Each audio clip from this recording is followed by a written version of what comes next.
ಈಗ ಶಿವಮು ಚಿಕಿತ್ಸೆಯಲ್ಲಿ ಒಂದು ಪುಸ್ತಕ ತೋರಿಸ್ತೀನಿ ಫಸ್ಟ್. ಇದು ಸ್ಟಾರ್ಟ್ ಮಾಡಕ್ ಮುಂಚೆ ಇದೊಂಥರ ಸ್ಫೂರ್ತಿದಾಯಕ ಕತೆ ಅಂತ ಹೇಳ್ಬೋದು. ಅದೇ it's like inspirational story and the real story. ಆಯ್ತಾ? ಅದಕ್ಕೂ ಸಂಬಂಧಿತ ಒಬ್ಬರು ಡಾಕ್ಟರ್ ಜಗ್ರೂಪ್ ಸಿಂಗ್, ಅವರ ಹೆಸರು ಡಾಕ್ಟರ್ ಜಗ್ರೂಪ್ ಸಿಂಗ್ ಅಂತ, ಪ್ರಿನ್ಸಿಪಲ್ ಆಫ್ ದಿ ಕಾಲೇಜ್. ಅವ್ರು ತುಂಬ ಅದ್ಭುತವಾದ ಬುಕ್ ಬರೆದಿದ್ದಾರೆ. ಇದೆಲ್ಲ ತಾವೆಲ್ಲರೂ ತೋರಿಸ್ತೀನಿ. ಎಲ್ಲರೂ ಇಂಗ್ಲೀಷ್ ಬರೆದಿರೋಂಥ, ಇಂಗ್ಲೀಷ್ ಬರೋಂಥ, ಇಂಗ್ಲೀಷ್ ಓದೋಕ್ಕೆ ಸಾಧ್ಯವಾದಂಥ ಪ್ರತಿಯೊಬ್ಬರು ಓದಬೇಕಾಗತ್ತೆ. ನೋಡಿ, ಇದು ಕಾಣಿಸ್ತಾ ಇದೆಯಾ? ಎಸ್ ಸರ್, ಕಾಣ್ತದೆ. ಎಸ್. ಇದರ ಹೆಸರು ಸೋಂದಾರ. ಎಸ್ ಸೊಂದಾರ ಸೊಂದಾರ ಸೊಂದಾರ ಅಂತ. ಓಕೆ. ದಿ ಗೋಲ್ಡನ್ ಪನೇಶಿಯಾ ಅಂತಂದ್ರೆ ಏನು? ಸುವರ್ಣ ಸರ್ವರೋಗ ನಿವಾರಣಿ. ಸುವರ್ಣ ಸರ್ವರೋಗ ನಿವಾರಣಿ, ಸೊಂದಾರ. ಈ ಬುಕ್ ಬರೆದಿರೋದು ಡಾಕ್ಟರ್ ಜಗ್ರೂಪ್ ಸಿಂಗ್. ಇವತ್ತು ನಾನು ಇದರಿಂದ ಬ್ರೀಫ್ ಹೇಳ್ತಾ ಹೋಗ್ತೀನಿ. ಆಯ್ತಾ? ಈ ಬುಕ್ದ ಏನು ಬ್ರೀಫ್ ಆಗಿ ಅರ್ಥ ಮಾಡಿಕೊಂಡಿರೋದು ಒಂದು ಬ್ರೀಫ್ ಎಸೆನ್ಸ್ ಅಂತ ಹೇಳ್ತೀನಿ. ತದನಂತರ ತಾವೆಲ್ಲರೂ ಈ ಬುಕ್ಕು ಅಮೆಜಾನಿಂದ ಪರ್ಚೇಸ್ ಮಾಡಿಕೊಂಡು ಓದಿ. ಆಮೇಲೆ ನೀವು ಕ್ಲಾಸ್ ತಗೊಳ್ಳಿ, ನಿಮ್ಗೇನು ಅರ್ಥ ಆಗಿದೆ ಅಂತ. ಒಂದು ಅದ್ಭುತವಾದ ಇನ್ಸ್ಪಿರೇಷನಲ್ ಸ್ಟೋರಿ, ಸ್ಫೂರ್ತಿದಾಯಕ ಕತೆ. ಅದು ನಿಜವಾದ ಕತೆ, ನಾಟ್ ಲೈಕ್ ಇಲ್ಯೂಷನ್ ಆರ್ ಏನೋ ಹಾಲಿಸಿನೇಷನ್ಸ್, ಆ ಥರ ಏನಿಲ್ಲ. ನಿಜವಾದ ನಡೆದಿರೋಂಥ ಕತೆ ಇದು. ಓಕೆ. ಸೊ ಈ ಜಗ್ರೂಪ್ ಸಿಂಗ್ ಅಂತ ಇವ್ರು ಯಾರಂತಂದರೆ ಒಂದು ವ್ಯಕ್ತಿ. ಇವರು ಒಂದು ಕಾಲೇಜ್ ಪ್ರಿನ್ಸಿಪಲ್ ಆಗಿರ್ತಾರೆ. ಇವ್ರ ಸಮಸ್ಯೆ ಏನಪ್ಪ ಅಂತಂದರೆ, ಇವ್ರಿಗಿರೋಂಥ ಸಮಸ್ಯೆ ಅಂದರೆ ಒಂದು 3-4 ತಿಂಗಳ ಹಿಂದೆ ಸ್ಟಾರ್ಟ್ ಆಗಿರೋಂಥ ಅವ್ರಿಗೆ ಸಮಸ್ಯೆ ಏನಂತಂದರೆ, ಈ ಅಂದರೆ ಈ ಕುತ್ತಿಗೆದಲ್ಲಿ, ಅಂದರೆ ಕುತ್ತಿಗೆ ಅಲ್ಲ, ಗಂಟ್ಲಲ್ಲಿ ಪೇಯ್ನು, ಆ ಗಂಟ್ಲು ನೋವು, ಥ್ರೋಟ್ ಪೇಯ್ನ್ ಹೇಗೆ ಅಂತಂದರೆ, ಆ ಥ್ರೋಟ್ ಪೇಯ್ನ್ಗೋಸ್ಕರ ಎಲ್ಲ ಕಡೆ ಓಡಾಡ್ತಾರೆ. ಹಾಸ್ಪಿಟಲ್ಸ್ಗೆ ಹೋಗ್ತಾರೆ, ಅಲ್ಲಿ ಸ್ಟೆರಾಯ್ಡ್ಸ್ ಕೊಡ್ತಾರೆ, ಸ್ಟೆರಾಯ್ಡ್ಸ್ ಲೆವೆಲ್ ತೊಗೊಂಡು ಹೋಗ್ತಾರೆ ಡಾಕ್ಟರ್ಸ್. ನೋಡಿ, ಪೇಯ್ನ್ ಕಿಲ್ಲರ್ ಕೊಡ್ತಾರೆ, ಆಗಲ್ಲ, ಅದು ಕಡಿಮೆ ಆಗಲ್ಲ. ಯಾಕೋ ಕಡಿಮೆ ಆಗ್ತಾ ಇಲ್ಲ. ವಿಧ ವಿಧ ಮೆಡಿಸಿನ್ಸ್ ಉಪಯೋಗಿಸೋದು. ಅಫ್ಕೋರ್ಸ್ ಅವ್ರೇನು ಧ್ಯಾನಿ ಅಲ್ಲ, ಫಸ್ಟ್ ಆಫ್ ಆಲ್. ಓಕೆ. ಧ್ಯಾನ ಇದ್ದರೆ ಧ್ಯಾನದಿಂದ ಅವರು ಪರಿಹಾರ ಮಾಡ್ಕೊಂಡಿರ್ಬೋದು. ಬಟ್ ಎಲ್ಲರೂ ಧ್ಯಾನ ಮಾಡ್ತಾರ ಅಂದರೆ ಎಲ್ಲರಿಗೂ ಅವಕಾಶ ಇಲ್ಲ. ಅಟ್ ದ ಸೇಮ್ ಟೈಮ್ ಅರ್ಹತೆನೂ ಇಲ್ಲ ಅಲ್ವಾ? ಎರಡು ವಿಷಯಗಳಿದೆ ಧ್ಯಾನ ಮಾಡೋಕ್ಕೆ. ಒಂದು ಅರ್ಹತೆ ಇರಬೇಕು, ಅವಕಾಶ ಇರಬೇಕು. ಅವಕಾಶ ಹೇಗೆ ಬರುತ್ತೆ? ನಾವು ಧ್ಯಾನ ಪ್ರಚಾರ ಮಾಡ್ತಾ ಮಾಡ್ತಾ ಹೋದರೆ, ಹೇಳ್ತಾರಲ್ಲ, ಡೈಮಂಡ್ಸ್ಗಳು ಅಲ್ಲಿ ಇರ್ತವೆ ಅಂತ ಭೂಮಿ ಮೇಲೆ. ಅದಕ್ಕೆ ಸ್ವಲ್ಪ ಪಾಲಿಶ್ ಮಾಡಿ, ಆ ರತ್ನಗಳು ತಗೊಂಡು ಪಾಲಿಶ್ ಮಾಡಿದ್ರೆ ಅದು ನಿಜವಾದ ಡೈಮಂಡ್ ಆಗಿ ಮೆರೆಸ್ತದೆ, ಒಂಥರ ಮೆರು ಪಡ್ತದೆ. ಬಟ್ ಅವು ಹಾಗೆ ಭೂಮಿಯಲ್ಲಿ ಉಳ್ಕೊಂಡಿದ್ರೆ ಏನು ಅದು ಡೈಮಂಡ್ ಅಂತ ಗುರುತಿಸೋಕ್ಕೆ ಆಗಲ್ಲ. ಅಂಥ ಪರಿಸ್ಥಿತಿ ಇದೆ ನಮ್ಮ ಸಮಾಜದಲ್ಲಿ. ಅದಕ್ಕೆ ಪತ್ರಿ ಸರ್ ಏನು ಮಾಡಿದರು, ಧ್ಯಾನ ಪ್ರಚಾರ ಅಂತ ಒಂದು ವಿಸ್ತಾರವಾಗಿ ಮಾಡಿ ಅಂತ ಕೊಟ್ಬಿಟ್ಟಿದ್ದಾರೆ. ಆಯಿತಾ? ಸೊ ಆ ಧ್ಯಾನ ಪ್ರಚಾರ ಭಾಗದಲ್ಲಿ ಇಂಥ ವೇದಿಕೆಗಳು, ಜೂಮ್ ವೇದಿಕೆಗಳು, ಇಂಥ ಮಾಸ್ಟರ್ಸ್, ವಿಜಯಕಾಂತ್ ಸರ್, ಈ ಥರ ಎಷ್ಟೋ ಮಾಸ್ಟರ್ಸ್ ಈ ಧ್ಯಾನ ಪ್ರಚಾರದಲ್ಲಿ ಆತ್ಮಜ್ಞಾನವನ್ನು ಹಂಚೋದು, ಧ್ಯಾನ ಮಾಡಿಸೋದು, ಎರಡು ಮಾಡ್ತಾ ಮಾಡ್ತಾ ಹೋಗುವಾಗ ಅಲ್ಲಿ ಸ್ವಲ್ಪ ಡೈಮಂಡ್ಸ್ಗಳು ಉಳ್ಕೊಂಡಿರ್ತವೆ. ಅರ್ಹತೆ ಇರ್ತದೆ, ಅವ್ರಿಗೆಲ್ಲ ಅರ್ಹತೆ ಇದೆ. ಆದರೆ ಯಾರು ಅವ್ರನ್ನು ಮುಟ್ಟಿಸಿಲ್ಲ, ಟಚ್ ಮಾಡಿಲ್ಲ. ಈಗ ಟಚ್ ಮಾಡುವಾಗ ಅಂಥ ಜನ ಆಚೆ ಕಡೆ ಬಂದೇ ಬರ್ತಾರೆ ಅಲ್ವಾ? ಆ ರೀತಿಯಲ್ಲಿ ಬಂದಿರೋರು ನೀವೆಲ್ಲರೂ, ಇಲ್ಲಿ ಕೂತಿರುವಂಥ ಪ್ರತಿ ಮಾಸ್ಟರು ಆ ರೀತಿಯಲ್ಲಿ ಬಂದಿರೋರೆ. ಆಯ್ತಾ? ಆ ರೀತಿಯಲ್ಲಿ ನಾವು ಮಾಡಬೇಕು ಮಿತ್ರರೇ. ಧ್ಯಾನ ಪ್ರಚಾರ ವಿಸ್ತಾರವಾಗಿ ಹೆಚ್ಚಾಗಿ ಮಾಡಬೇಕು. ನೆನ್ಪಿಟ್ಕೊಳ್ಳಿ, ಈ ವೇದಿಕೆಗೆ ಸೇರಿಸ್ಬೇಕು, ಎಲ್ಲ ಜನ ಸೇರಿಸ್ಬೇಕು. ಅವ್ರಿಗೆ ಅರ್ಹತೆ ಇದ್ದರೆ, ಅವ್ರಿಗೆ ಅವಕಾಶ ಇದ್ದರೆ ಗ್ಯಾರಂಟಿ ಸೇರ್ತಾರೆ. ಅರ್ಹತೆ ಆಗಿಲ್ಲ, ಒಂದು ಅವಕಾಶ ಇಲ್ಲ, ಇನ್ನೊಂದು ಅರ್ಹತೆ ಇಲ್ಲ, ನಾನು ಹೇಳಿದ್ದೀನಲ್ಲ. ಸೊ ಆ ಎರಡೂ ಸೇರಿಕೊಂಡ್ರೆ ಖಂಡಿತ ಅವರು ಇದರಲ್ಲಿ ಭಾಗವಾಗ್ತಾರೆ. ಆ್ಯಂಡ್ ಅವರ ಜೀವನವನ್ನು ಅವರು ಉದ್ಧಾರ ಮಾಡ್ಕೊತಾರೆ. ಆಯಿತಾ? ಅವ್ರ ಬಗ್ಗೆ ಅವ್ರಿಗೆ ಅರಿವು ಸಿಗತ್ತೆ, ಸೆಲ್ಫ್ ರಿಯಲೈಸೇಷನ್ ಆಗುತ್ತೆ. ತದನಂತರ ನೀವೇನು ಹೇಳೋದು ಬೇಕಾಗಿಲ್ಲ, ನೀವು ಅವ್ರನ್ನ ಕೈ ಹಿಡ್ಕೊಂಡು ನಡೆಯೋದು ಬೇಕಾಗಿಲ್ಲ. Just you can leave it. So they become masters of themselves. Okay. Self mastery ಅವ್ರಿಗೆ ಸಿಗತ್ತೆ. ಆಯಿತಾ? ಈ ರೀತಿಯಲ್ಲಿ ಧ್ಯಾನದ ಪ್ರಚಾರ ಅತಿ ಅನಗತ್ಯ ಆಗ್ತಿತ್ತು ಅಲ್ವಾ? ಇದು ನೆನ್ಪಿಟ್ಕೊಳ್ಳಿ. ಈಗ ಇನ್ ಕೇಸ್ ಧ್ಯಾನ ದಾರಿ ಸಿಕ್ಕಿಲ್ಲ, ಈಗ ಏನು? ನಮ್ಮಲ್ಲಿ ಸನಾತನ ಧರ್ಮದ ವಿಶಿಷ್ಟವಾದ ವೈದ್ಯ ಇದೆ, ಚಿಕಿತ್ಸೆಗಳಿದೆ, ವಿಧಾನಗಳಿದೆ. ಅದರಲ್ಲಿ ಒಂದು ಚಿಕಿತ್ಸೆ ಏನಪ್ಪ ಅಂತಂದರೆ ಒಂದು ಸುವರ್ಣದ ಜಲ ಅಂತ ನಾವು ಎಷ್ಟೋ ಸರಿ ಕರಿತಾ ಇದ್ವಿ ಇದ್ರ ಬಗ್ಗೆ, ಶಿವಂಬು ಅಂತ. ಇದ್ರ ಬಗ್ಗೆ ತುಂಬ ವಿಸ್ತಾರವಾಗಿ ಅನೇಕ ವಿಡಿಯೋಗಳು, ಅನೇಕ ಕ್ಲಾಸಸ್ ಈ ವೇದಿಕೆಯಲ್ಲಿ ಮಾತ್ರ ಆಗಿದೆ, ಇನ್ನೆಲ್ಲಿ ಸಾಧ್ಯವಿಲ್ಲ. ಆಯ್ತಾ? ಇದು ಶಿವಂಬು ಅಂತ ನಾವು ಮುಂಚೆ ತಿಳ್ಕೊಂಡಿದ್ವಲ್ಲ. ಅಂಬು ಅಂದ್ರೆ ಜಲ, ಶಿವ ಅಂತಂದ್ರೆ, ಶಿವ ಅಂದ್ರೆ ಏನು? ಕಲ್ಯಾಣಕರ ಅಲ್ವಾ? ಕಲ್ಯಾಣಕರ ಜಲ, ಉಪಯೋಗಕರ ಜಲ, ಬ್ಲಿಸ್ಫುಲ್ ವಾಟರ್. ನೋಡಿ ಎಷ್ಟು ಪದಗಳು ಉಪಯೋಗಿಸ್ಬೋದು ಅದಕ್ಕೆ. ಮತ್ತೆ ಗೋಲ್ಡನ್ ಪನೇಶಿಯಾ. ಗೋಲ್ಡನ್ ಪನೇಶಿಯಾ ಅಂದ್ರೆ ಏನು? ಸುವರ್ಣ ಸರ್ವರೋಗ ನಿವಾರಣಿ. ಆಯ್ತಾ? Golden stream. ನೋಡಿ, ಈ ಸೊಂದಾರ ಅಂತ ಈ ಪದನೇ ಬಂದಿರೋದೇ, ಈ ಸೊಂದಾರ ಅಂತ ಪದ ಉಪಯೋಗಿಸೋದು ಯಾರು ಗೊತ್ತಾ? Himalayan masters. ಇದು ಹೇಗೆ ಅಂತ ನಾನು ಕತೆ ಹೇಳ್ತಾ ಹೋಗ್ತೀನಿ, ಅವಾಗ ನಿಮ್ಗೆ ಅರ್ಥ ಆಗುತ್ತೆ. ಎಸ್, ನಾವು ಈ ಜಗರೂಪ್ ಸಿಂಗ್ಗೆ ಏನಾಯಿತು, ಈ ಗಂಟ್ಲು ನೋವು ಹೋಗೇ ಇಲ್ಲ. ಏನೇನೋ ಮಾಡ್ತಾರೆ, ಈ ಆಯುರ್ವೇದ ಆಯಿತು, ಅಲೋಪತಿ ಆಯಿತು, ಹೋಮಿಯೋಪತಿ ಆಯಿತು, ಏನು ಆ ನೋವು ಸ್ವಲ್ಪ ಕಡಿಮೆ ಆಗ್ತಾ ಇಲ್ಲ. ಅಂಥ ಪರಿಸ್ಥಿತಿ ಇರುವಾಗ ಹಾಗೆ ಹೋಗ್ತಾ ಹೋಗ್ತಾ ಅವ್ರ ವಾಯ್ಸ್ ಕಡಿಮೆ ಆಗ್ತದೆ. ಪ್ರಿನ್ಸಿಪಲ್ ಅಂದರೆ ಏನು? ಅವರು ಬಾತ್ಚೀತ್ ಮಾಡ್ತಾ ಇರ್ತಾರೆ, ಸ್ಟೂಡೆಂಟ್ ಜೊತೆಗೆ ಡೈಲಾಗ್ಸ್ ನಡೆಸ್ತಾ ಇರ್ತಾರೆ. ಅವಾಗ ಏನು ಬೇಕು ಅವ್ರಿಗೆ? ಒಳ್ಳೆ ವಾಯ್ಸ್ ಬೇಕು ಅಲ್ವಾ? ಸುಮಧುರವಾದ ಒಂದು ಗಟ್ಟಿಯಾದ ವಾಯ್ಸ್ ಬೇಕು. ಅದು ಹೋಗಿದೆ. ಅದು ಹೋಗ್ತಾ ಹೋಗ್ತಾ ಕಡಿಮೆ ಆಗ್ತದೆ, ಆದಷ್ಟು ಕಡಿಮೆ ಆಗ್ತದೆ. ಹೀಗೇನು ಮಾಡ್ಬೇಕು ಅವರು? ಏನು ಮಾಡೋಕ್ಕಾಗಿಲ್ಲ, ಸುಮ್ಮನೆ ಹಾಗೆ ಜೀವನ ನಡೆಸ್ತಾ ಇರ್ತಾರೆ. ಕೊನೆಗೆ ಆಪರೇಷನ್ ಮಾಡ್ಕೊಳ್ಳಿ ಅಂತ ಒಂದು ಡಾಕ್ಟರ್ ಹೇಳ್ಕೊಡ್ತಾರೆ. ನಿಮಗೆ ವಾಪಸ್ ಬರುತ್ತೆ ಆ ವೋಕಲ್ ಕಾರ್ಡ್ಸ್ ಇದೆಲ್ಲ, ಈ ವೇನ್ಸ್ ಸೌಂಡು, ಆ ವೋಕಲ್ ಕಾರ್ಡ್ಸ್ ಇದೆಲ್ಲ, ಅಲ್ಲಿ ನಿಮಗೆ ತೊಂದರೆ ಆಗಿದೆ, ಅದು ಆಪರೇಷನ್ ಮಾಡ್ಕೊಳ್ಳಿ, ತಿರ್ಗಿ ವಾಪಸ್ ಬರುತ್ತೆ ಅಂತ ಹೇಳ್ತಾರೆ. ಅವ್ರ ವೈಫು ಹೇಳ್ತಾರೆ, ಪ್ರೆಸ್ ಮಾಡ್ತಾರೆ, ಯಾಕೆ ನೀವು ಇದೆಲ್ಲ ವೆಯ್ಟ್ ಮಾಡ್ತಾ ಇದ್ದೀರಾ, ಆ ಮೆಡಿಸಿನ್ ಈ ಮೆಡಿಸಿನ್ ಅಂತ, ಸುಮ್ಮನೆ ಆಪರೇಷನ್ ಮಾಡ್ಕೊಳ್ಳಿ, ತೀರೋಗುತ್ತೆ, ಸಾಲ್ವ್ ಆಗುತ್ತೆ ಅಂತ ಇವ್ರು ಹೇಳೋಕ್ಕೆ ಅವ್ರ ವೈಫ್ನು ತುಂಬ ಪ್ರೆಸ್ ಮಾಡ್ತಾರೆ. ಇವ್ರಿಗೆ ಇಂಟ್ರೆಸ್ಟ್ ಇಲ್ಲ, ಯಾಕಂದರೆ ಸ್ಟೆರಾಯ್ಡ್ಸು ಇದೆಲ್ಲ ಕತೆ ಗೊತ್ತಲ್ಲ ಎಲ್ಲರೂ. ಸ್ಟೆರಾಯ್ಡ್ಸ್ ಅಂದರೆ ಏನು, ಆ ಮಾಡರ್ನ್ ಅಲೋಪತಿ ಮೆಡಿಸಿನ್ ಅಂದರೆ ಏನು, ಆಪರೇಷನ್ ಅಂದ್ರೆ ಎಲ್ಲರಿಗೂ ಪರಿಚಯ ಇದೆ. ಅದಕ್ಕೋಸ್ಕರ ಅವರು ಹೋಗಕ್ಕೆ ಇಂಟ್ರೆಸ್ಟ್ ಇಲ್ಲ. ಹಾಗೆ ಇತ್ತು. ಒಂದು ದಿವಸ ಏನಾಯಿತು, ಸಡನ್ ಆಗಿ ಒಬ್ಬರು ವಿಸಿಟರ್ ಬರ್ತಾರೆ ಇವ್ರಿಗೋಸ್ಕರ. ಅವ್ರು ಯಾರಪ್ಪ ಅಂದರೆ ಅಲ್ಯೂಮಿನೆ, ಆ ಕಾಲೇಜ್ ಅಲ್ಯೂಮಿನೆ. ಇದು ಪಾಲಿಟೆಕ್ನಿಕ್ ಕಾಲೇಜ್ ಆ್ಯಕ್ಚುಲಿ. ಆ ಪಾಲಿಟೆಕ್ನಿಕ್ ಕಾಲೇಜ್ ಇವ್ರು ಪ್ರಿನ್ಸಿಪಲ್ ಆಗಿರ್ತಾರೆ. ಅಲ್ಯೂಮಿನಿ ಅಂದರೆ ಏನು? ಓಲ್ಡ್ ಸ್ಟೂಡೆಂಟ್ ಬರ್ತಾನೆ. ಯಾಕೆ? ಸುಮ್ಮನೆ ನೋಡೋಕ್ಕೆ, ಕಾಲೇಜ್ ನೋಡೋಕ್ಕೆ ಬರ್ತಾನೆ. ಸೊ ಅವಾಗ ಪ್ರಿನ್ಸಿಪಲ್ನು ಜನರಲಿ ಮೀಟ್ ಮಾಡುವಾಗ ಬಾತ್ಚೀತ್ ಮಾಡ್ತಾ ಇರ್ತಾರೆ. ಆ ಥರ ಸ್ವಲ್ಪ ಡೈಲಾಗ್ ನಡೀತದೆ, ಕನ್ವರ್ಜೇಷನ್ ನಡೀತದೆ. ತದನಂತರ ಪ್ರಿನ್ಸಿಪಲ್ ಇವ್ರು ಕರ್ಕೊಂಡು ಇಡೀ ಕಾಲೇಜ್ ತೋರ್ಸಕ್ಕೆ ಹೋಗ್ತಾನೆ. ಈ ಬಿಲ್ಡಿಂಗ್ ಆಯಿತು, ಅದೇ ಆಯಿತು. ಇವರು ಆಲ್ಮೋಸ್ಟ್ 30 ಇಯರ್ಸ್ ಬ್ಯಾಕು ಸ್ಟೂಡೆಂಟು ಆ ಕಾಲೇಜ್ಗೆ, 30 ಇಯರ್ಸ್ ಬ್ಯಾಕು. ಸೊ ಪ್ರಿನ್ಸಿಪಲ್ ಎಲ್ಲ ಎಲ್ಲ ತೋರಿಸ್ತಾ ತೋರಿಸ್ತಾ ಮಾತಾಡ್ತಾ ಹೋಗ್ತಾರೆ. ಅವಾಗ ಇವ್ರನ್ನು ಗಮನಿಸ್ತಾರೆ ಪ್ರಿನ್ಸಿಪಲ್ನು. ವಾಯ್ಸ್ ತುಂಬ ಕಡಿಮೆ ಬರ್ತಾ ಇದೆ, ಯಾಕೆ, ಏನು ಪ್ರಾಬ್ಲಮ್ ಇದೆಯಾ ನಿಮಗೆ, ಏನೋ ಹೆಲ್ತ್ ಪ್ರಾಬ್ಲಮ್ ಇದೆಯಾ ಅಂದರೆ, ಹೌದು ಪ್ರಾಬ್ಲಮ್ ಇದೆ ಅಂತ ಹೇಳ್ತಾರೆ. ಪ್ರಾಬ್ಲಮ್ ಇದೆ, ಸಫರ್ ಆಗ್ತಾ ಇದ್ದೀನಿ, ಈ ಥರ ಆಗಿದೆ ಅಂತ ಸ್ವಲ್ಪ ವಿವರಣೆ ಹೇಳ್ತಾರೆ.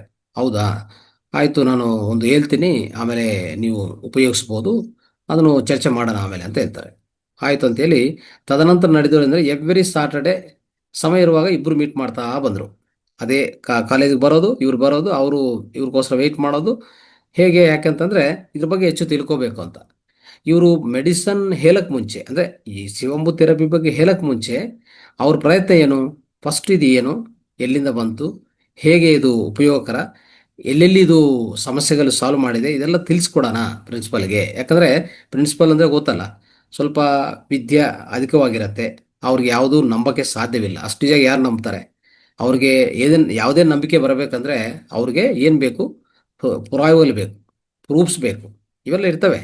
ಅದಕ್ಕೆ ಅವ್ರನ್ನ ನೇರವಾಗಿ ಹೇಳಕ್ಕೆ ಹೋದರೆ, ಇದು ಉಪಯೋಗಿಸಿ ಇದೆಲ್ಲ ಸಾಲ್ವ್ ಮಾಡುತ್ತೆ ಶಿವಂ ಬಂದರೆ, ಈಗ ನಂತರ ಹೇಳ್ತಾ ಹೋದರೆ ಅವ್ರು ನಂಬೋದು ಕಷ್ಟ ಆಗತ್ತೆ. ಅಲ್ಲಿಗೆ ಏನು ಮಾಡಿದರೆ, ಒಂದು ಸ್ಟೋರಿ ಹೇಳ್ತಾ ಹೋದ್ರು ಅವರು. ಆಯಿತು, ಏನು ವಿಷಯ ಅಂತಂದರೆ, ಇವರು ಈ ಅಲ್ಯೂಮಿನಿ ಸ್ಟೂಡೆಂಟ್ ಯಾರಿದ್ದಾರೋ ಅವ್ರ ಹೆಸರು ಜೋಶಿ, ಅವ್ರ ಹೆಸರು ಜೋಶಿ. ಓಕೆ, ಈ ಜೋಶಿ ಅಂತ ಪರ್ಸನ್ನು, ಓಕೆ, ಸ್ಟೂಡೆಂಟ್ ಅಂದರೆ ಇವರು ಈ ಕಾಲೇಜಲ್ಲಿ, ಬಹುಶಃ ಈ ಕಾಲೇಜಲ್ಲೇ ಸಿವಿಲ್ ಇಂಜಿನಿಯರಿಂಗ್ ಮಾಡಿದರು. ಆ ಸಿವಿಲ್ ಇಂಜಿನಿಯರ್ ಮಾಡುವಾಗ ಪ್ರಾಜೆಕ್ಟು ಒಂದು ಇವ್ರಿಗೆ ಏನಂತಂದರೆ, ಇವರು ಸರ್ವೆ ಅಂತ ಒಂದು ಪ್ರಾಜೆಕ್ಟ್ ಕೊಡ್ತಾರೆ. ಆವಾಗ ಹಿಮಾಚಲ್ ಪ್ರದೇಶ್, ಇವ್ರದೆಲ್ಲ ನಾರ್ತ್ ಇಂಡಿಯಾನೇ, ಇಬ್ಬರದು ನಾರ್ತ್ ಇಂಡಿಯಾನೇ. ಅಲ್ಲಿ ಒಂದು ಪ್ರದೇಶಕ್ಕೂ ಕಲಿಸ್ತಾರೆ. ಜೋಶಿ ಮತ್ತು ಅವರ ಫ್ರೆಂಡು ಇನ್ನೊಬ್ಬರಿದ್ದಾರೆ, ಅವ್ರ ಹೆಸರು ಮೆಹ್ತಾ ಅಂತ. ಓಕೆ, ಯಾ, ಮೆಹ್ತಾ, ಕರೆಕ್ಟ್. ಸೊ ಈ ಇಬ್ಬರು ವ್ಯಕ್ತಿಗಳು ಹೋಗ್ತಾರೆ, ಆ ಪ್ರಾಜೆಕ್ಟ್ಗೆ ಹೋಗ್ತಾರೆ, ಪ್ರಾಜೆಕ್ಟ್ ಮಾಡಕ್ಕೆ ಹೋಗ್ತಾರೆ. ಅಲ್ಲಿ ಕ್ಯಾಂಪಿಂಗ್ ಥರ ಮಾಡ್ತಾರಲ್ಲ ಇಬ್ಬರು, ಆ ಕ್ಯಾಂಪಿಂಗಲ್ಲಿ ಬಹುಶಃ ಮೆಹ್ತಾಕ್ಕಿಂತ ಇಕ್ಬಾಲ್ ಇಕ್ಬಾಲ್ ಮತ್ತೆ ಜೋಶಿ. ಓಕೆ, ಇವರಿಬ್ಬರು ಆ ಕ್ಯಾಂಪಿಂಗ್ ಮಾಡುವಾಗ ಸ್ವಲ್ಪ ಸಮಯ ಇರುವಾಗ ಹಾಗೆ ನಡ್ಕೊಂಡು ಹೋಗ್ತಾ ಇರ್ತಾರೆ ಒಂದು ಸ್ಟ್ರೀಟಲ್ಲಿ, ಆ ಪ್ರದೇಶದಲ್ಲಿ. ಅಲ್ಲಿ ಹೋಗ್ತಾ ಹೋಗ್ತಾ ಇವಾಗ ಕಾಲಿಗೆ ಏಟಾಗುತ್ತೆ, ಗಾಯ ಆಗುತ್ತೆ. ಯಾರಿಗೂ?